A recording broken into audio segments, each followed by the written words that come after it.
Assalamualaikum warahmatullahi wabarakatuh. Perkenalkan, nama saya Redi Firmansyah dengan NPM E1I024052 dari kelas B, Prodi Ilmu Kelautan. Di video ini saya akan menjelaskan sejarah dari laut. Yang pertama, sejarah kelautan. Laut dan lautan memiliki peran yang mendalam dalam kehidupan manusia, bukan hanya sebagai bentang alam yang megah, tetapi juga sebagai sumber inspirasi dan kekuatan yang membentuk peradaban manusia. Dalam pandangan saya, laut adalah cerminan paradoks yang di satu sisi mempersatukan, tetapi di sisi lain mampu memisahkan. Kehadirannya yang misterius mengajarkan kita tentang pencarian kebenaran, namun juga memberikan peringatan akan bahaya yang mengintai di kedalaman. Secara historis, laut telah menjadi jalur penghubung antar bangsa, menciptakan hubungan perdagangan, budaya, dan pengetahuan yang memperkaya peradaban. Ia menjadi saksi bagaimana manusia menaklukkan batas-batas geografis, membuka jalan untuk saling memahami dan memperkuat semangat persatuan. Melalui refleksi ini, saya menyadari bahwa laut adalah guru yang mengajarkan banyak pelajaran penting. Ia mengajarkan tentang keberanian untuk menjelajah hal yang belum diketahui, tentang pentingnya kerjasama dalam membangun masa depan, dan tentang berkehati-hatian dalam menjaga keseimbangan antara ambisi manusia dan kelestarian alam. Dengan memahami dualitas laut sebagai sumber inspirasi dan konflik, kita dapat lebih bijaksana dalam menjadikan laut sebagai elemen pemersatu, bukan pemisah, di tengah keberagaman dunia yang terus berkembang. Yang kedua, kehidupan di laut.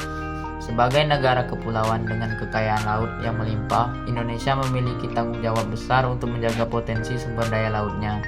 Salah satu kekayaan laut yang sering luput dari perhatian namun memiliki peran penting adalah padang lamun. Keberadaan padang lamun seringkali dianggap sepele jika dibandingkan dengan ekosistem lain seperti terumbu karang dan mangrove. Namun lamun memiliki peranan yang sangat vital bagi kehidupan laut, baik sebagai habitat, sumber makanan, maupun penjaga keseimbangan ekosistem. Padang lamun berfungsi sebagai nurse ground atau tempat berkembang biak bagi berbagai biodata laut, termasuk ikan, moluska, dan penyu. Selain itu, lamun juga membantu mengurangi erosi dasar laut, menyerap karbon, dan menjaga kejernihan air dengan biodiversitas yang tinggi. Padang lamun tidak hanya mendukung kehidupan biota laut, tetapi juga menopang keberlanjutan sumber daya laut yang menjadi andalan masyarakat pesisir. Yang ketiga, permasalahan-permasalahan yang ada di laut. Pencemaran sampah di laut merupakan salah satu masalah besar yang dihadapi Indonesia saat ini. Sebagai negara maritim dengan garis pantai terpanjang kedua di dunia, Indonesia memiliki tanggung jawab besar untuk menjaga laut sebagai bagian dari upaya pembangunan berkelanjutan. Namun sampah terutama yang berasal dari aktivitas manusia menjadi ancaman serius bagi ekosistem laut dan keberlanjutan kehidupan di masa depan. Sampah di laut sebagian besar berasal dari aktivitas manusia, baik yang tidak langsung seperti pembuangan sampah ke sungai yang kemudian bermuara ke laut, maupun yang dilakukan secara langsung dengan membuang sampah ke laut. Sampah-sampah ini, terutama plastik, menyebabkan kerusakan ekosistem dan membahayakan biodata laut. Banyak hewan laut yang terjerat atau menelan sampah plastik yang akhirnya mengancam kelangsungan hidup mereka. Selain itu, kerusakan ini juga berdampak pada manusia, baik melalui rusaknya sumber daya perikanan maupun ancaman kesehatan akibat mikroplastik yang masuk ke rantai makanan. Yang keempat, potensi dan fungsi biota laut untuk manusia. Mangrove adalah ekosistem penting yang tidak hanya berfungsi sebagai penyangga kehidupan di pesisir, tetapi juga memiliki dampak besar terhadap kualitas udara. Salah satu peran utama mangrove adalah kemampuannya dalam menyerap karbon dioksida dari atmosfer. Dalam konteks krisis iklim, peran ini sangat krusial karena mangrove membantu mengurangi konsentrasi gas rumah kaca yang menjadi penyebab utama pemanasan global. Mangrove bertindak seperti paru-paru hijau di wilayah pesisir, menyerap polusi udara sekaligus menyimpan karbon dalam jumlah besar di biomasa dan sedimennya. Kemampuan ini jauh lebih efisien dibandingkan dengan banyak jenis hutan lainnya, menjadikan mangrove sebagai solusi alami untuk mitigasi perubahan iklim. Selain itu, dengan mengurangi konsentrasi karbon di atmosfer, mangrove secara langsung berkontribusi dalam memperlambat laju pemanasan global yang kini menjadi ancaman serius bagi planet ini. Yang kelima, rekomendasi terhadap permasalahan di laut.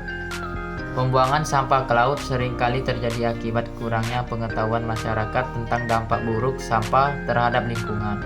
Kesadaran masyarakat untuk mengelola sampah dengan baik sangat bergantung pada pemahaman mereka akan pentingnya menjaga kebersihan lingkungan. Tanpa pengetahuan yang memadai, sampah seringkali dianggap masalah sepele, padahal dampaknya sangat serius, termasuk terjadinya pencemaran laut yang dapat merusak ekosistem dan kehidupan manusia. Penanganan sampah terutama di wilayah permukiman membutuhkan partisipasi aktif dari masyarakat, baik individu maupun kelompok. Selain itu, pemerintah memiliki peran penting sebagai fasilitator dalam menyediakan sarana dan prasarana pengelolaan sampah yang memadai seperti tempat pembuangan sampah, sistem daur ulang, serta program edukasi. Namun upaya ini akan sia-sia tanpa adanya kepedulian dan kerjasama dari masyarakat. Ketidakpedulian terhadap sampah hanya akan memperburuk kualitas lingkungan yang pada akhirnya memengaruhi kualitas hidup kita semua. Oleh karena itu, edukasi masyarakat tentang sampah harus menjadi prioritas melalui penyuluhan, kampanye, dan program berbasis komunitas. Masyarakat dapat lebih memahami pentingnya mengelola sampah dengan benar. Dengan meningkatkan kesadaran ini, kita tidak hanya menjaga lingkungan tetap bersih, tetapi juga menciptakan kehidupan yang lebih sehat dan berkelanjutan untuk generasi mendatang. Baik, sekian dari saya, itu saja yang bisa saya sampaikan. Lebih kurang saya mohon maaf. Terima kasih. Wassalamualaikum warahmatullahi wabarakatuh.